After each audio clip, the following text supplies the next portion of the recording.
মরণোত্তর চক্ষু দান করা যাবে কি?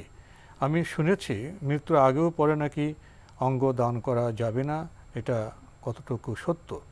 এমত অবস্থায় এখন আমার কি করা উচিত জানালে উপকৃত হব। ধন্যবাদ, খুবই গুরুত্বপূর্ণ প্রশ্ন করেছেন।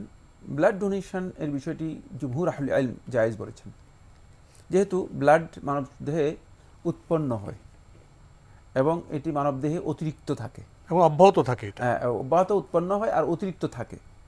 এই অতিরিক্ত থাকার কারণে মানবদেহের জন্য ক্ষতিকর নয় এই ডোনেশনটা, বরং কোথাও কোথাও মানবদেহের জন্য উপকারী হতে পারে।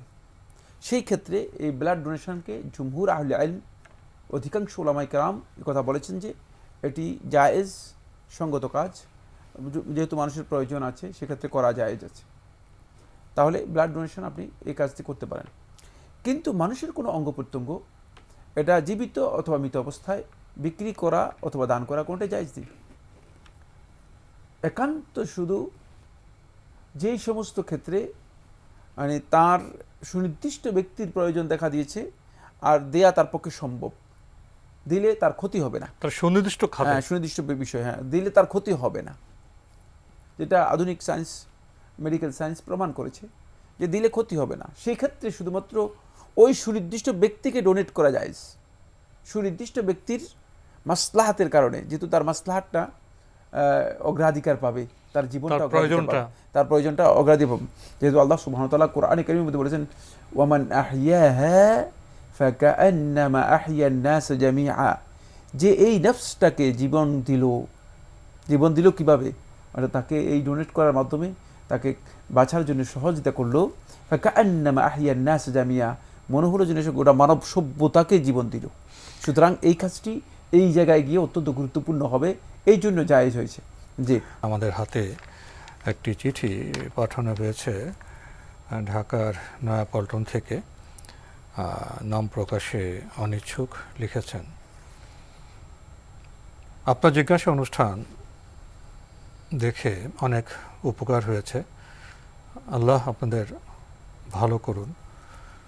আমি জানতে চাই, মায়ের খুশির জন্য সন্তান কি সুইসাইড বা আত্মহত্যা করতে পারে? আমার জন্য আমার মায়ের অনেক কষ্ট, আমি আর আমার মাকে কষ্ট দিয়ে বেঁচে থাকতে চাই না, আমি এখন কি করব? দয়া করে আমাকে জানাবেন, আমার অনেক উপকার হবে। আমি মারা গেলে আমার মা অনেক খুশি হবেন। আমি আমার মায়ের জন্য সুইসাইড করলে আল্লাহ কি আমাকে জাহান্নাম দেবে?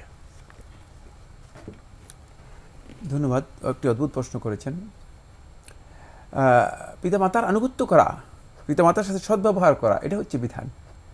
কিন্তু পিতামাতার মানে সন্তুষ্টির জন্য আল্লাহ রাব্বুল আলামিন অবাধ্য হওয়া, এটা ভয়ঙ্কর অপরাধ। এখানে তো উনি অনেক কথাই বলেননি। জি, এই যে পরিস্থিতি বললেন, এটা ধোঁয়াশার মতো। জি, কেন মা খুশি হবে আপনি আত্মহত্যা করলে? সন্তান কি হলো এখানে, কি কারণ? ওগুলো আমরা কিছু জানি না, আমরা যেটা জানি সেটা বলতে পারবো না। তবে একটি বিষয়, সেটা হচ্ছে যে এই ধরনের আত্মহত্যা করা মহা বড় গুনাহ, কবিরা গুনাহ এবং চিরস্থায়ী জাহান্নামী হওয়ার একটি পথ।